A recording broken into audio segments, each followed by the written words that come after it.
Welcome to the GCN Tech Show. This week we've got a very special guest. We've got Josh Poertner with us, someone with a vast knowledge of all things bike and tech related, also the owner of Silca, who make loads of pumps, tools, accessories, cleaning products and lubricants as well. Good, welcome to join us. Thanks, Josh. Thanks for having me. We also have all the usual stuff, hot tech, comments of the week, the bike vault, and we're going to be discussing with Josh a range of topics, starting with stiffness. Is stiffer better? It depends.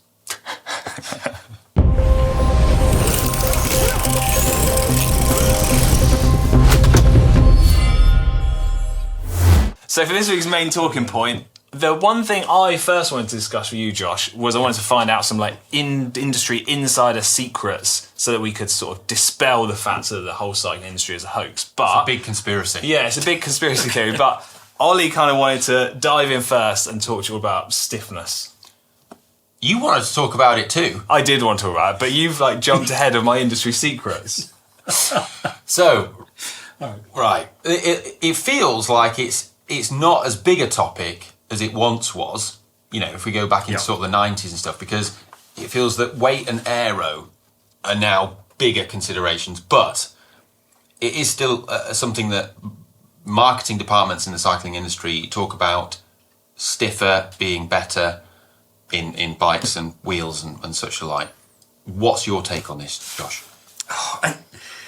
Stiffness has modes, right? So you've got lateral, torsional, vertical.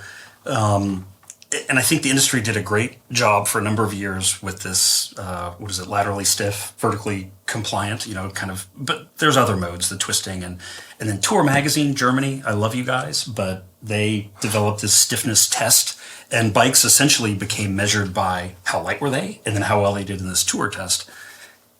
And where the bikes ended up going, we don't want to ride those bikes. The bikes that are winning the stiffness test are not fun to ride. Maybe the best thing I can say about it is that is a lot of, I think, what put pressure, no pun intended, on lower pressure tires, bigger volumes, because people were really struggling with how uncomfortable these super stiff bikes were. So I'll tell you what the science says is that the industry's taught it as a maximize, minimize problem, right? Like weight, minimize, less, if less is good, even lesser is even better. Yeah. And with stiffness, if more is good, then even more is better. And that's not true.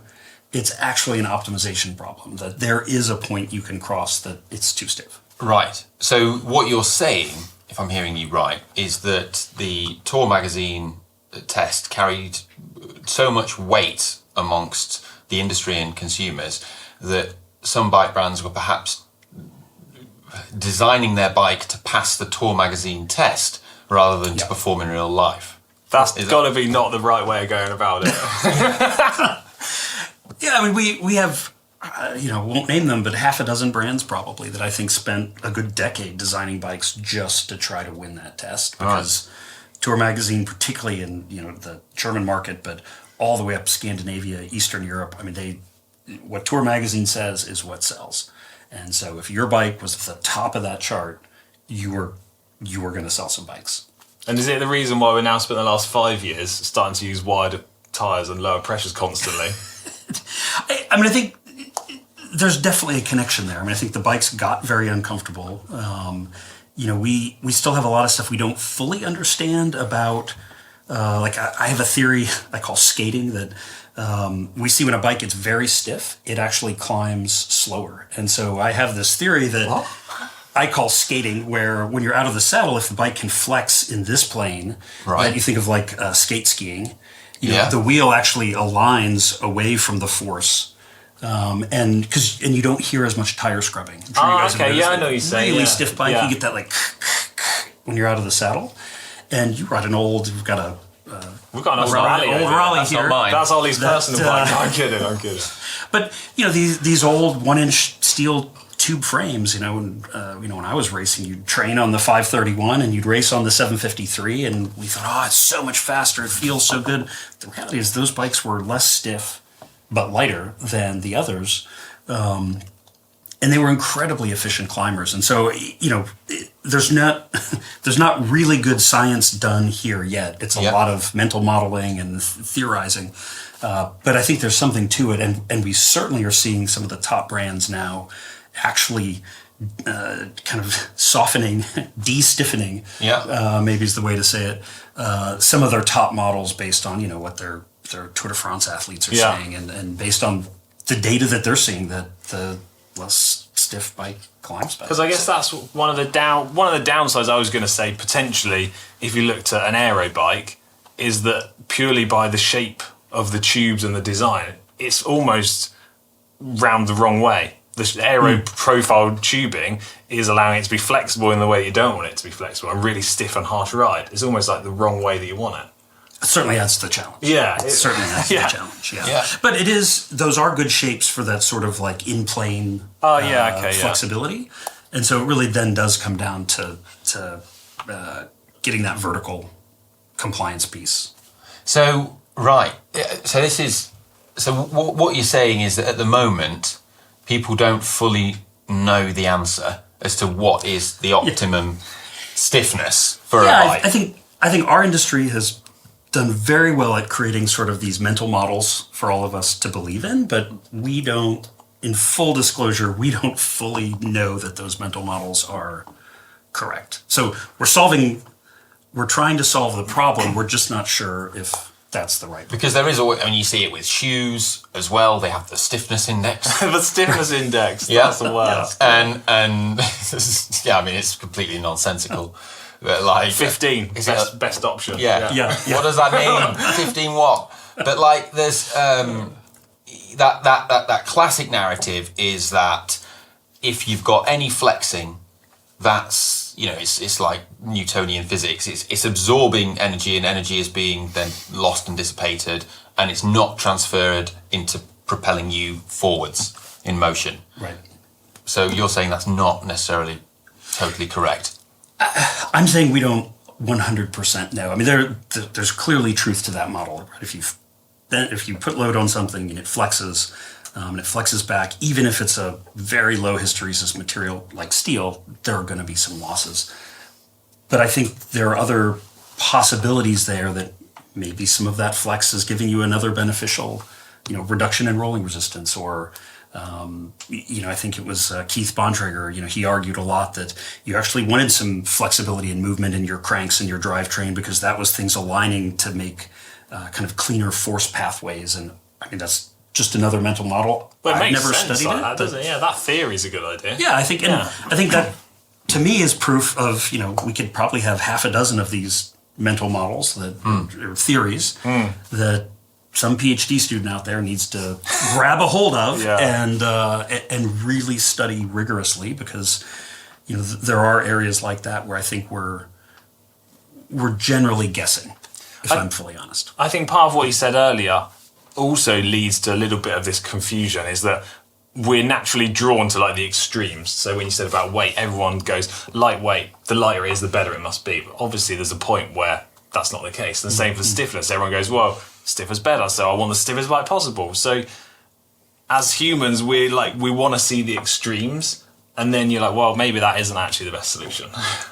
Yeah, I mean, optimize is the hardest solution to sell, right? Maximize is easy, minimize is easy. Yeah.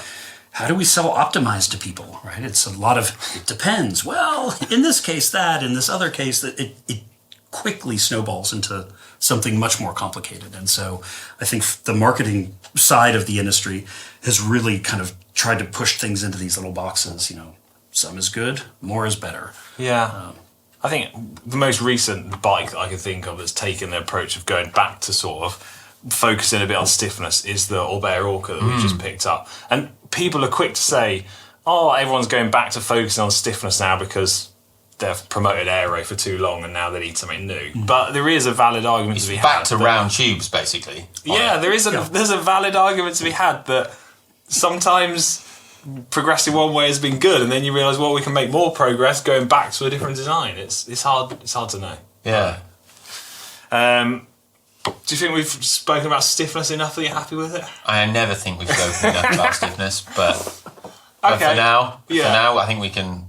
All right, I'm pleased. Put it to bed. So now can we dive onto some of these industry secrets? Yes. I'm hoping Josh is going to unravel the entire cycling industry purely on what you're about to tell everybody. But jokes aside, I thought it would be funny to kind of like pick your brains, hear some stories that you've built up over all your years of experience in the industry. Maybe some stuff that's good, bad, serious, funny, whatever you think you could share with people that people might find interesting. Gosh. Where do you want to start? Yeah, I think last time I was here, we talked about what do you guys call the dork disc? Yeah, the dork disc. So, for people that aren't familiar with that term, it's the plastic spoke protector between your cassette and your wheel, right? And within certain regions of the world, it's a legal health and safety requirement that your bike is sold with this and reflectors. Oh, that's true. Please tell us more then. Oh, so we had to make one when I was at Zip, and so I tooled it up and actually wrote in the tooling in my CAD design like a spoke protector on a Zip wheel, or something like that. I don't remember now, and it got rejected. We actually had to retool it because the EU safety people, and it wasn't safe. Said it wasn't. You couldn't say that. You couldn't joke. You couldn't about belittle not needing you couldn't belittle the spoke protector on the spoke protector. And was the tooling cost of this insignificant? It was thousands of dollars. Oh God! It was thousands of dollars. So, fortunately, we were a big enough company at that point. It wasn't like putting us out of business. But in the early days, I mean, that would have been really painful. So that's what I get for trying to be funny. Is there could a spoke protector actually be beneficial? A spoke, could it? Well, it protects the spokes. That's the benefit of it. No, I know. I mean, aerodynamically. I'm guessing you've tested this. I have not tested it. What? This could be the future. We need to test this. I have not tested that. No, we did test, and I can't remember who had originally done it, but sort of almost like a toroidal shape of a hub, right? That kind of we were thinking for Kona. You make a deep enough rim, you make a big enough sort of a disc hub. Yeah. And then you just have a little gap in between. Yeah. And I reckon this is our April Fool next year. I reckon that's it sorted. We start selling dork discs at like an outrageous price. Maybe that's what is going to be the next big thing in 2024 in World Tour. Dimitris Katsounis has free speed for sale on his website now. No, he does. It's a joke. It's a joke, but he does have it for sale on the Mythos website. Yeah. That's unbelievable. I can't believe that. I've got a little note here in front of me that you want to also talk about, like carbon assembly paste. Tell us more about this. So I was present for what I believe to be the invention of carbon assembly paste, and that was wow. I know. Oh, it's wow. a very special. It's a very nerdy claim. To fame. But no, we were actually with I think Phil White from Cervelo, with Rob Jatellis, who owned a factory. He now owns Factor, but he had a factory in Asia that was making Cervelos and stuff for Zip and a bunch of people. And the original carbon handlebars would slip. And we, in the factory, invented what came to be called sand paint, which is that rough, textured center bit of the handlebar. And it was literally, you would mask the bar, hit it with the paint, and then take sandblasting media from the sandblasting cabinet and sprinkle it into the paint. And we did that for, I think, about a year or so. And then I think it was someone at Rob's company, PMG, that said, well, it's all this extra work to put it on the bar. Why don't we just mix it in some grease and sell it with the part? And the sand and the assembly paste was born. And so I don't know what assembly paste is primarily made from now, but in the early days, it was just clear silicone grease with used sandblasting media from the blast cabinet. Sometimes a simple solution is the best one. And it works, yeah. Okay, next industry secret that you kind of want to share with us. I've got a note about rice bladders, and I don't have a clue what on earth you're going to talk about. So the two things, if you own a carbon bicycle made between probably 2000 and 2010, and I think most of our viewers, all of us have owned one of these, but you probably have a fork that contains newspaper as a liner. Maybe a frame that is lined with Taiwanese or Chinese newspaper. But also, as we're moving from nylon bladders, and the newspaper is there to let the nylon bladder sort of unfurl and take shape without sticking to the carbon. and so it was just an inexpensive liner that factories would use. And so I think there's like GCNTech and some people on YouTube now who cut these things apart and talk about them. Yeah, I've seen a few different channels doing that. Yeah, there's people out there who have exposed this before, but then we got to latex bladders, which you could dip like a balloon and blow off, and then they were really hard to wrap around, and so. We're coming up with like, can we fill it with wax and lay up on the wax and then melt the wax out? Yeah, I've heard of that. And then I walk into a factory one day and they say, "Oh, we figured it out." They take a scoop of rice and they just pour it in the top of the latex. They shake the rice to the bottom, wrap it up, and then pour the rice out. Well, and then so you get cooked rice at the end of the cooked rice. You pour it out before you you reuse it. So it was it's very how affordable. Ollie's big into cooking actually. You put like stuff like that in the bottom of a pastry dish to cook your pastry or something, don't you? Blind baking it's called. Yeah. There you go. Yeah. Same principle, I guess. But the newspaper thing shocks me really. I'm surprised that was something that people used. Why do you think that's ended up in frames? I think it was cheap and easy. It was what was lying around. It was it was around. Didn't cost anything. I will say having a properly unfurled bladder and then newspaper laminated to the inside of the fork or whatever is safer than having a big wrinkle that could lead to. And I guess that's the other secret of a lot of these factories. Every frame out there it's much better today with the technologies we have. But I mean, there would be armies of women in these factories filling all these little pinholes with Bondo, and that's the thing that's really allowed a lot of the weights to come down. You had to have extra carbon in there because you had wrinkles, you had pinholing, you had all sorts of stuff. And as we've gotten better at that, and we have better like true wax mandrels that some companies use, or these expanded polystyrene mandrels, you just have so many fewer voids, wrinkles, all of that stuff. And so it's really a win for everybody that like the safety has gone up and up and up, while the weights have come down, and the stiffness has done whatever the companies tell us the stiffness is. Which we don't know whether it's a good or bad thing yet. No one's 3% better is, I think, what it is. Every year, it's 3% better. Okay, well, I've got one sort of fun little secret thing, or a story that I heard a little while back. I'm only going to share the one, it's because it's funny. Is back when I was racing, one of the wheel brands that we worked with, when they first sort of started bringing out all their tubeless ready wheels, the customer service team said they would regularly have to deal with, probably nearly one a day, they told me, people that would ring up and go, "Look, I've just bought my brand new wheels, there's a crack in the rim, like, can I have a new wheel?" Turns out this was a problem that went on and on and on, and it was just people looking, and it was just the join of the tubeless rim tape, like inside. It was just the tape overlapping, where they'd cut the tape because didn't need any more tape. They were like, "Oh, my rim's cracked," and they're like, "No, that's just, you need to understand, that's how tubeless works. Your wheel isn't broken." And it was a massive problem they had. Customer service inundated with people like that. Bonkers. That is bizarre. Yeah, madness. Any stories that you want to share, or? What I did want to talk about this week was, because there was a few comments last week as well about the talking point when I wasn't here about Feather winning the National Hill Climb on disc brakes. Yeah. We need to address this, right? We actually took a bit of a hit in the comments, Josh. People were saying, "Look, GCN are at it again. They're shilling disc brakes. They're forcing everyone onto disc brakes." Funny enough, we don't make any bikes. Yeah, or disc brakes. yeah. But I guess, Ollie, what do you want to lead? Right. Well, Ed Laverack was second as well. Yeah. Both on Silca wax chains, I might add. You're welcome. I had nothing to do with this. You can pay us later on. I'll give you $5. But they were both on disc brakes, and this, disc brake bikes are heavier than rim brake bikes, and on that particular climb, I'd calculated that for Feather, 100 grams was worth 0.9 of a second. Let's call it a second. Yeah. And his disc brake bike was weighing, like, he got it down to 5.7, and that was coming out at 200 grams heavier than his rim brake Super 6 that he had.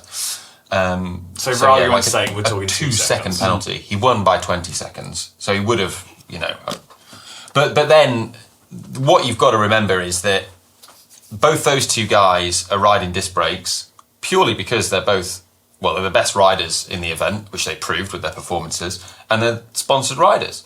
So there's no value in a bike brand sponsoring them, giving them equipment that they don't make anymore and can't sell.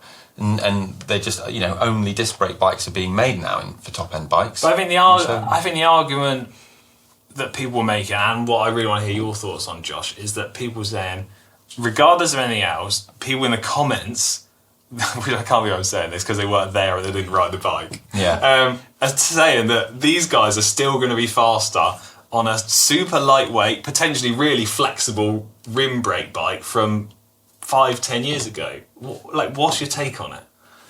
Because people don't believe us, whatever we say. Yeah, I mean, I think, and I never get into the comments, but I think people so badly want to believe that disc brakes are this scam that the industry is forcing on people so that they will buy more bikes. The way I think we really need to look at it is the disc brakes had to happen so you can ride the tires that you want to ride. Yeah. Without disc brakes, we wouldn't have modern gravel bikes that work nearly as well as they would. You wouldn't have that flexibility to go from a road tire to an almost mountain tire. Just the clearance is a big thing. Yeah, or change. I mean, I now have essentially one bike. I have a bunch of old collectible bikes, but I have one functional bike and 3 wheel sets for it. Yeah. And I just swapped the wheel sets out. You just couldn't do that with rim brake bikes. And so, I think that's the way we need to think of this is you all wanted bigger, wider tires that you could run at lower pressures, and you got them. I think, within the context of the hill climb, though, that's a very niche thing, and because it's so niche, no one's designing a bike to be perfectly optimized for that niche. If they were to design a bike, because it doesn't technically have to go downhill, you could make it far lighter. If you basically got NASA to go solve this problem, then they probably would make it lighter, and they probably would, because you don't need the extra width of a tyre, you probably would go rim brake, and you could optimize it further and make it even better and create a bike that would be far faster. I think what we have seen is bikes the technology has moved on, not just on the disc brakes, but in other areas of the design of the bike, which has then sort of closed the gap on the weight. So, for example, if you look at Feather's bike, fully integrated cables, more aerodynamic tube shapes, and aero does still matter on that hill climb. I mean, he's going over 45k an hour in the middle section. They're the bits I wanted to hear your thoughts on, basically, is because it's not as clear cut as going a rim brake versus a disc brake. There's a whole other areas that each different braking system affects, and that was what I wanted to hear your thoughts on. Really, how do you think switching the braking system impacts the overall bike, and in what areas as such? I will say I think that the disc brake was necessary to really democratize carbon wheels.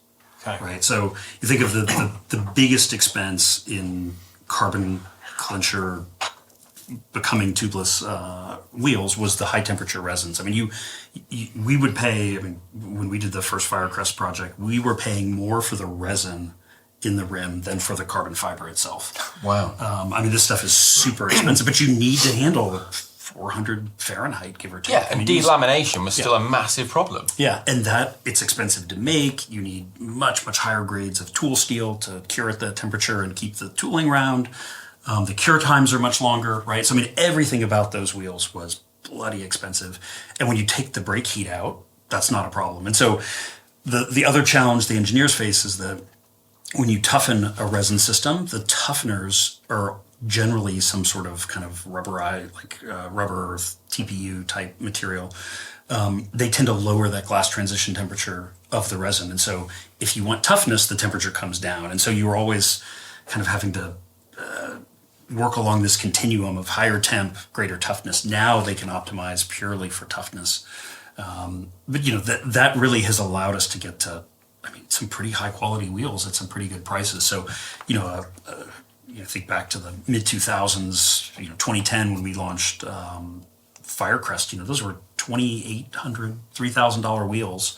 Yeah. And no bike came stock with those wheels, right? Yeah. And so you would go buy a $7,000 bike and drop $3,000 on wheels. And so I think that's one of the things too, is people kind of talk about, it's making everything so expensive. Well, it sort of is, but it's like your bike is coming stock really pretty kitted out from an aftermarket perspective. I mean, Yeah, it's not, like good to go. Yeah, you're not buying a new expensive bike and then swapping out a third of the components like we used to do back in the day. That heat issue is one of the things I'm thinking of. So you move the brake into a disc system. Okay, the rim can be a different shape. It can be lighter because it hasn't got to be as strong. It hasn't got to deal with the heat. Also, yeah, like Ollie said, you integrate cables because you've got a different frame design. Use TPU tubes. Yeah, you've got that. So I think if you were just to throw your neck on the line here, which I know is a bold one to put you on, especially while we're filming the show. If you were going to say, should you go all out on making the lightest possible bike you ever could, and if that is rim brakes such as life, if you compromise in all these other areas, or do you think you go optimize everything, and if disc brakes allow you to optimize lots of other areas, overall it could lead to a faster bike? Where would your rough heart lie on that? Oh man, I mean, hill climb is so unique, and I think I look also to you guys here in the UK, where you guys like automotive hill climb. I mean, you look at the solutions that people come up with in those categories. I mean, that stuff is wild. But that's that's not a car you would drive on the public highway ever. And so the same applies. If you were going to build the ultimate hill climb bike, yes, it would, at the moment with the technology we currently have today, it probably would be rim brake. But then there comes that thing of there just isn't enough money in cycling for that at the moment, and the sport is too niche of hill climbing that it's just not going to happen. And so in order to have value and stuff, you need to be riding a bike that is commercially available, and that's just the fact of the thing. Yeah, and certainly from a development perspective, and I think people need to think, it just doesn't make sense anymore for companies to spend development dollars, which are huge, right? Yeah. I mean, it's getting a carbon frame to market. I mean, you can easily be $1 million in development, tooling, all that stuff if you're truly doing it from scratch. You will never recover that in a hill climb bike. And it's getting ever harder to do it with rim brake. And I think now that the component companies are making fewer rim brakes, it's a snowball, right? Yeah. And it's working against rim brake. You did get me thinking though, like, I don't know what the rules are, but could you just use like a friction spoon brake like the old? Maybe. So the rules are interesting. The rules are you need 2 braking systems on your bike. 2. So some people ride fixed, which is fine if the climb is a steady gradient. And if you ride fixed, then that's 1 braking system. Okay. And then you just need a little really tokenistic, crap, drilled out, lightest, most rubbish rim brake possible. Somewhere else. I mean, I still don't know whether... So your spoon brake idea. Your spoon brake idea. But would you put feather on the bike setup they had, or would you go back 5 years and go Uber light rim brake for it? What would you do? I don't know the course, but it's the one time where weight is really the most important thing. Okay, and so, I think that's fair. So you'd lean into lightweight. I'm going to put my neck on the line. I think he would have been slightly quicker, maybe by like a second, on a rim brake bike. Yeah, all right. There we go. I hope you're all happy now. Right, it's only taken us 15 minutes to get to that. But only by a second. He won by more than that. Doesn't matter. Yeah. Okay, right. That's the world's longest main talking point we've ever done on a tech show. Do let us know your thoughts on everything that we've spoken about in the comments section down below. And should we dive onto hot tech, Ollie? Yes. Lovely. Right, time now for hot tech, and we've got some stuff that we saw at Rouleur last week. How many mineral waters deep were you? Quite a few, I think. Got a Factor Ostro VAM here, but it's not any old ordinary one. Oh no, this one is a Paul Smith collab.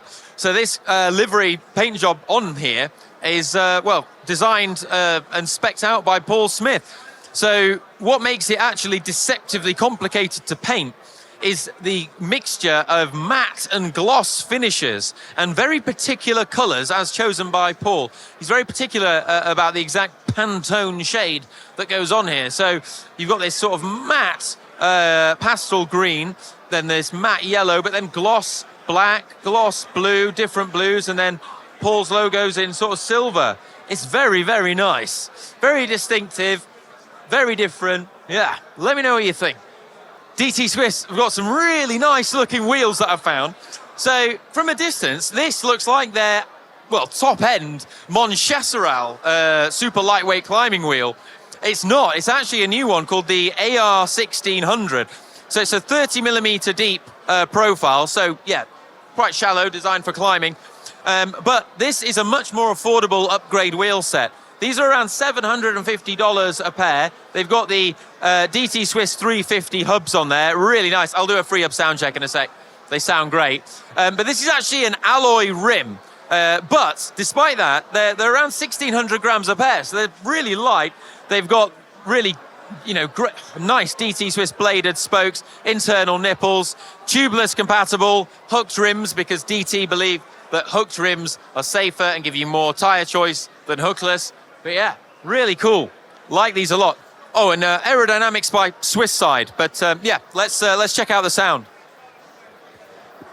Oh. Okay.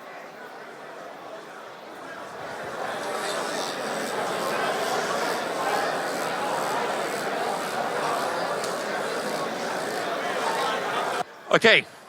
DT Swiss have a free hub challenge here. How quickly can you assemble one of their 350 hubs? So I'm going to pass the mic to Jan, and I'm going to give it a go. Okay.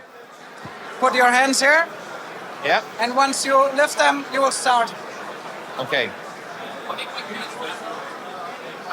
Right. When I lift my hands, it goes.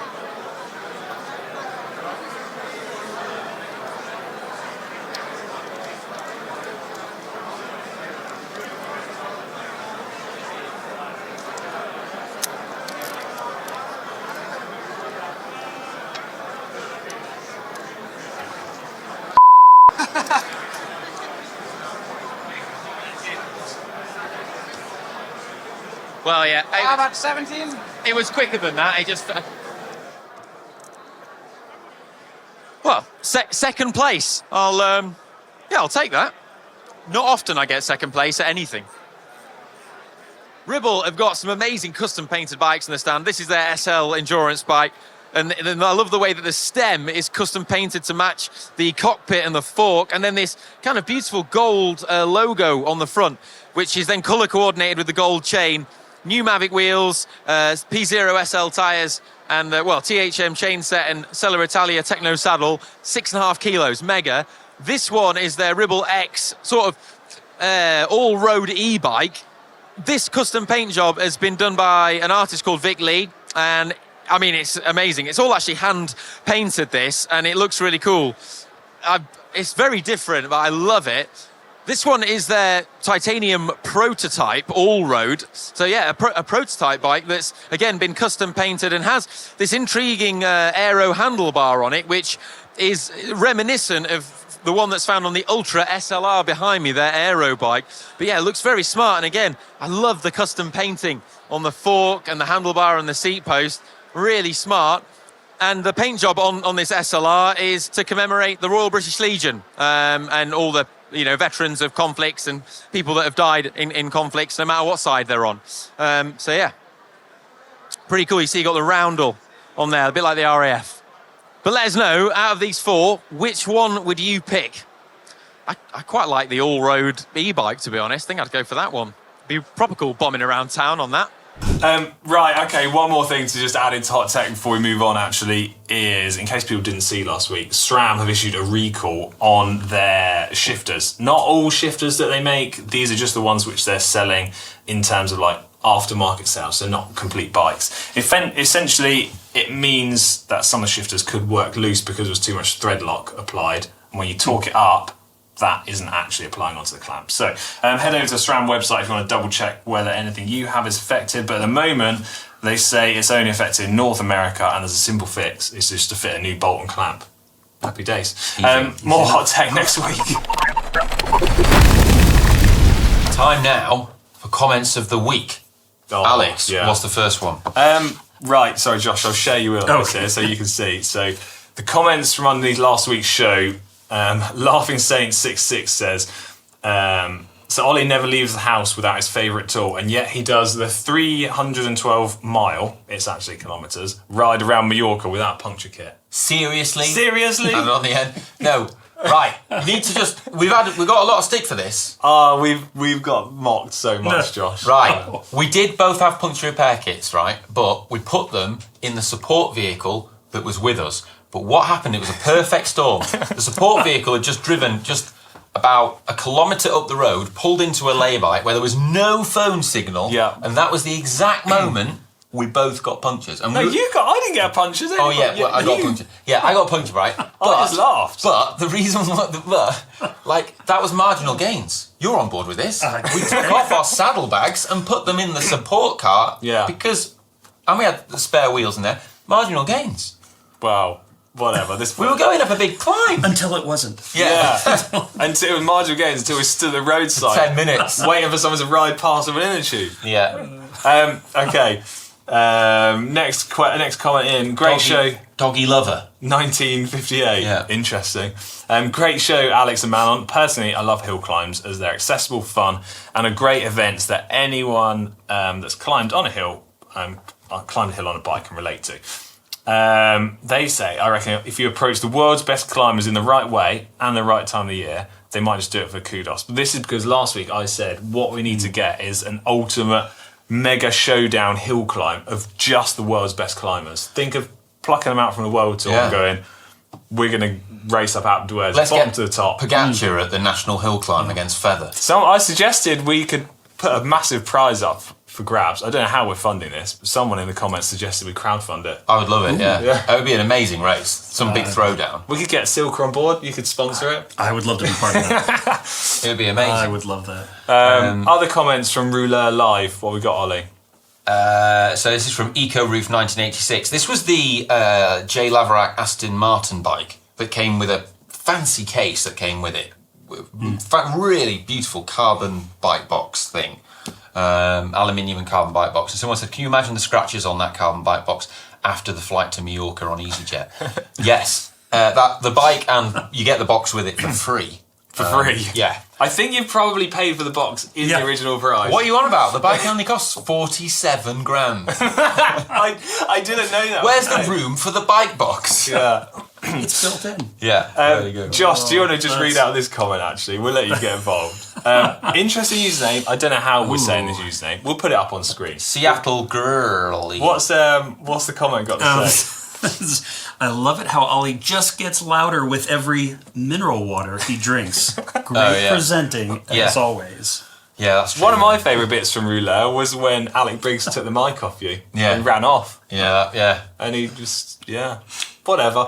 What else have we got? We've got some comments. Si did an interview with Gerard Vrooman, which was really, really interesting. We were just chatting about it earlier, actually. Yeah. And CM Arnold 78 says, this was an amazing interview. Thanks for doing it. So open, honest and straightforward. No nonsense on everything. And Seattle Girly said, love that you talked about regular people and being able to put on a range of tyres.